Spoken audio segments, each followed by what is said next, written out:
Bismillahirrahmanirrahim. Assalamualaikum warahmatullahi wabarakatuh. Innal hamdalillah nahmaduhu wa nasta'inuhu wa nastaghfiruh wa na'udzu billahi min shururi anfusina wa min sayyiati a'malina. May yahdihillahu fala mudhillalah wa may yudhlilhu fala hadiyalah. Asyhadu an la ilaha illallah wa asyhadu anna Muhammadan abduhu wa rasuluh. Amma ba'd. Alhamdulillah, summa alhamdulillah, kita disampaikan kembali kepada bulan Ramadan, bulan yang penuh rahmat, bulan diturunkannya Al-Quran, dan juga bulan diampuninya dosa-dosa kita.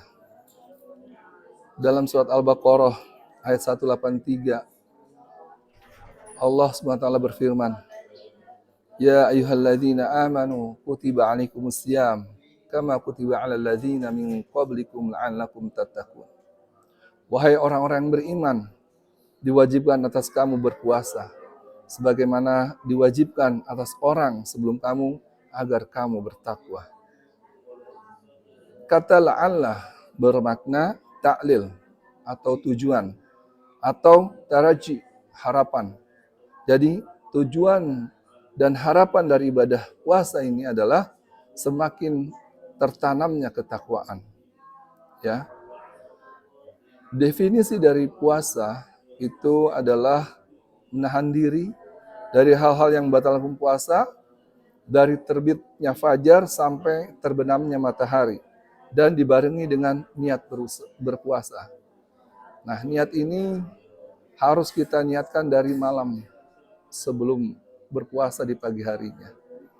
Ya, banyak riwayat-riwayat yang sahih bahwa khusus untuk bulan Ramadan ini, maka niat puasanya harus dimulai dari malam sebelum puasa keesokan harinya.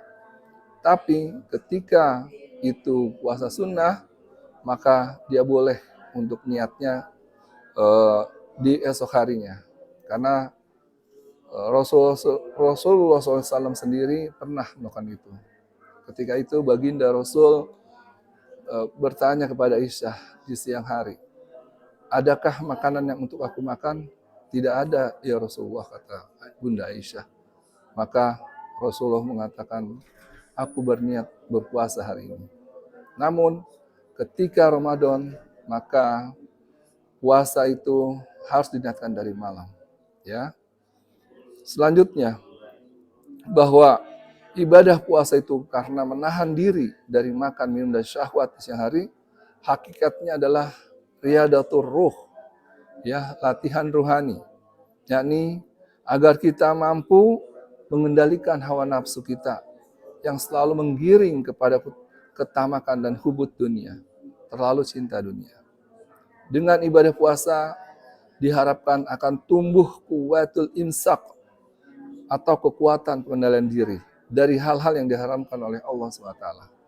Dan tumbuhlah kuwatul indifa, kekuatan motivasi untuk melakukan ibadah dan amal soleh. Inilah sebenarnya hakikat dari peningkatan iman dan ketakwaan kita. Sebagaimana ayat 183 dari surah Al-Baqarah itu, Ya ayyuhalladzina amanu kutiba alaikumusiyam kama kutiba alal ladzina min qablikum la'allakum tattaqun.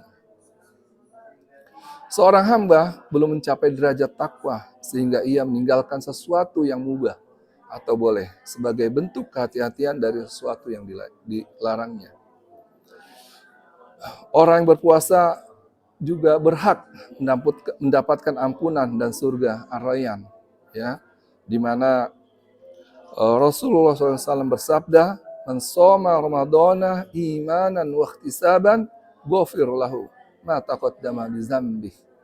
Barang siapa melaksanakan puasa Ramadan karena keimanan dan ihtisab, mengharap pahala dari Allah SWT, akan diampuni dosa-dosanya yang telah lalu. Hadis riwayat Bukhari.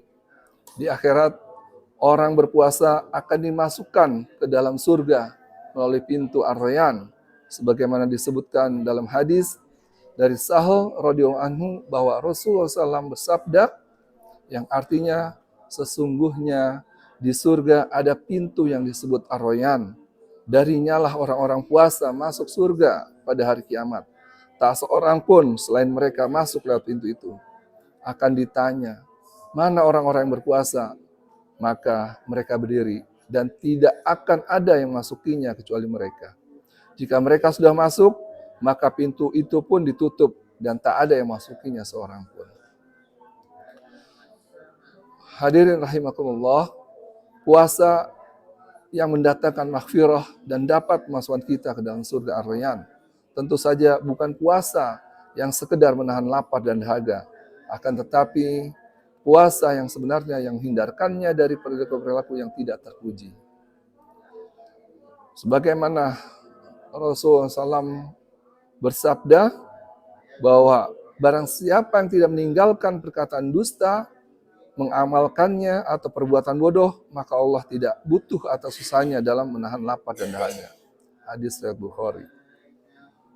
Dan betapa banyak orang yang berpuasa yang tidak mendapatkan apa-apa dari puasanya, kecuali hanya lapar saja.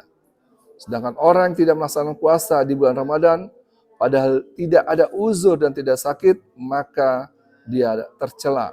Dari Abu Hurairah radhiyallahu anhu diriwayatkan secara marfu, barang siapa yang tidak berpuasa pada bulan Ramadan tanpa adanya uzur, tidak pula sakit, maka tidaklah dia bisa menggantikannya dengan puasa sepanjang tahun jika dia melakukannya.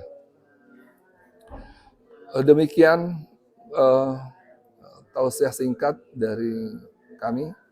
Mudah-mudahan bermanfaat dan mohon dimaafkan apabila ada salah maupun kekurangannya. Billahi taufik wal hidayah. Wassalamualaikum warahmatullahi wabarakatuh.